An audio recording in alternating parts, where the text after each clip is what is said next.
सोचिए, एक ऐसा गांव जो बादलों के ऊपर छुपा हुआ है, एक जगह जहां समय जैसे रुक गया हो और हर कोना एक रहस्य अपने अंदर समेटे हुए हो।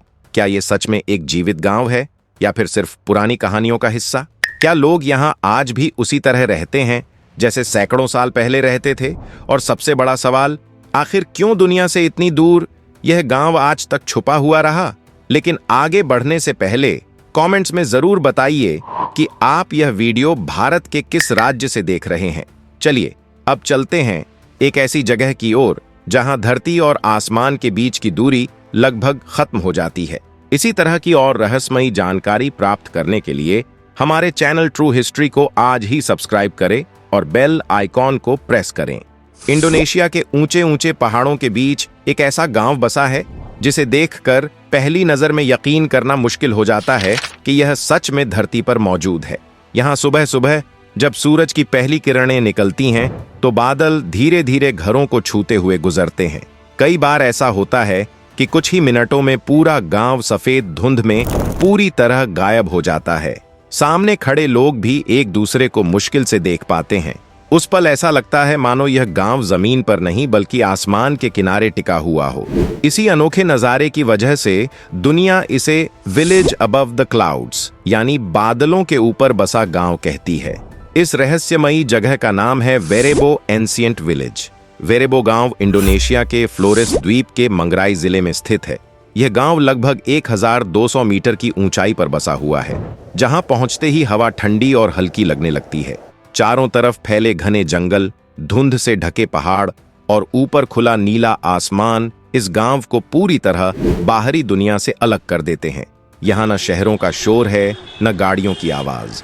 चारों ओर सिर्फ हवा की सरसराहट, पक्षियों की आवाज और पेड़ों के हिलने की हल्की सी ध्वनि सुनाई देती है। यहाँ की शांति इतनी गहरी है कि कई बार आपको अपनी ही सांसों की आवाज साफ सुनाई देने लगती है।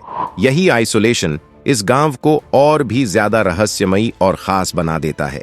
वेरेबो तक पहुंचना अपने आप में एक बड़ी चुनौती है। यहाँ कोई पक्की सड़क नहीं जाती और न ही किसी तरह की गाड़ी चल सकती है। इस गांव तक पहुंचने के लिए यात्रियों को लगभग 6 घंटे की कठिन ट्रैकिंग करनी पड़ती है।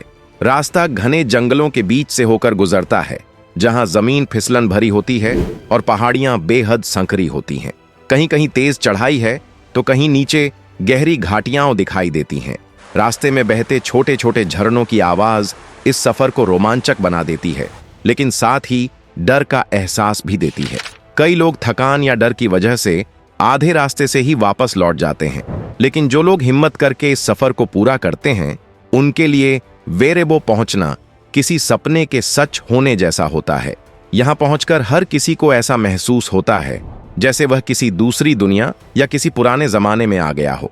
वेरेबो गांव की सबसे बड़ी पहचान है यहाँ के अनोखे घर, जिन्हें स्थानीय भाषा में मबारू न्यांग कहा जाता है। ये घर शंकु यानी कोन के आकार के होते हैं और ऊपर की ओर नुकीले दिखाई देते हैं। लगभग 15 मीटर ऊंचे ये घर घास, बांस और लकड़ी से बनाए जाते हैं। दूर से देखने पर ये घर किसी प्राचीन रहस्य या आदिवासी कथा का हिस्सा लगते हैं। ये शंकु आकार के घर सिर्फ दिखने में ही खास नहीं है, बल्कि इनके अंदर की व्यवस्था भी बेहद अनोखी है।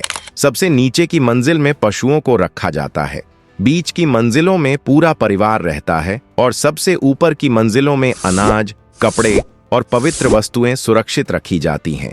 एक ही घर में पूरा परिवार रहता है, जिससे आपसी जुड़ाव और मजबूत होता है। इन घरों को बनाने में न तो सीमेंट का इस्तेमाल होता है और न ही लोहे की कीलों का, सिर्फ प्रकृति से मिले साधनों का उपयोग किया जाता है। हैरानी की बात यह है कि इतने सालों बाद भी ये घर मजबूती से खड़े हैं। घर बनाने से पहले एक विशेष धार्मिक अनुष्ठान किया जाता है ताकि पूर्वजों की आत्माएं और प्रकृति प्रसन्न रहें। लोगों का मानना है कि अगर बिना अनुमति घर बनाया गया तो गांव पर विपत्ति आ सकती है। पूरे वेरेबो गांव में सिर्फ 7 ही घर हैं, न कम न ज्यादा। स्थानीय मान्यता के अनुसार ये 7 घर गांव के 7 पूर्वजों की आत्माओं का प्रतीक है। कहा जाता है कि अगर कभी 8वां घर बनाया गया तो गांव पर बड़ी आपदा आ सकती है। यह विश्वास आज भी उतना ही मजबूत है जितना सदियों पहले था।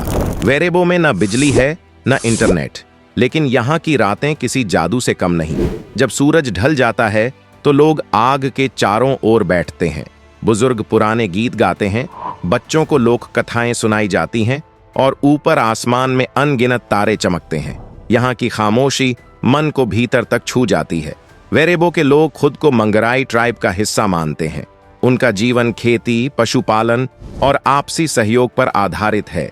यहाँ जमीन या फसल किसी एक व्यक्ति की नहीं होती, सब कुछ मिल बांटकर इस्तेमाल किया जाता है। पूरा गांव एक परिवार की तरह रहता है, जहां कोई अकेला नहीं होता। यहाँ का खाना बेहद सादा होता है, उबला चावल, सब्जियां, फल और स्थानीय कॉफी। पुरुष पारंपरिक सरुंग पहनते हैं और महिलाएं हाथ से बुने रंगीन वस्त्र, जो उनकी पहचान और संस्कृति का प्रतीक हैं। इन कपड़ों में हर रंग और डिजाइन का अपना एक अर्थ होता है। गांव में बच्चों के लिए एक छोटी सी लर्निंग हट होती है, जहां उन्हें उनकी भाषा, संस्कृति और प्रकृति के बारे में सिखाया जाता है। कुछ बच्चे पढ़ाई के लिए नीचे के कस्बों में जाते हैं, लेकिन ज्यादातर वापस लौट आते हैं ताकि वे अपनी परंपराओं को आगे बढ़ा सकें। साल में एक बार यहाँ पेंटी फेस्टिवल मनाया जाता है। इस दौरान लोग अपने पूर्वजों और धरती माँ को धन्यवाद देते हैं। नृत्य, संगीत और प्रार्थनाओं के साथ यह उत्सव दिखाता है कि वेरेबो के लोग आज भी अपनी आत्मा से, प्रकृति से जुड़े हुए हैं। वेरेबो की धुंध भी अपने आप में एक रहस्य है। कभी कभी अचानक पूरा गांव सफेद धुंध में छिप जाता है, मानो किसी ने इसे दुनिया की नजरों से ढक दिया हो। स्थानीय लोग कहते हैं कि यही वह समय होता है जब पूर्वजों की आत्माएं गांव के बीच आती हैं। उस वक्त लोग शांति बनाए रखते हैं और अनावश्यक शोर से बचते हैं। रात में बुजुर्ग देवताओं, बादलों और धरती की उत्पत्ति से जुड़ी कहानियां सुनाते हैं, जो पीढ़ियों से चली आ रही हैं। साल 2012 में यूनेस्को ने वेरेबो को Asia Pacific cultural heritage award से सम्मानित किया। यह सम्मान इस बात का प्रमाण है कि वेरेबो सिर्फ एक गांव नहीं, बल्कि एक जीवित सांस्कृतिक धरोहर है, जहां परंपराएं आज भी उसी सम्मान के साथ निभाई जाती हैं जैसे सदियों पहले निभाई जाती थीं। यहां पर्यटन पर सख्त नियम हैं।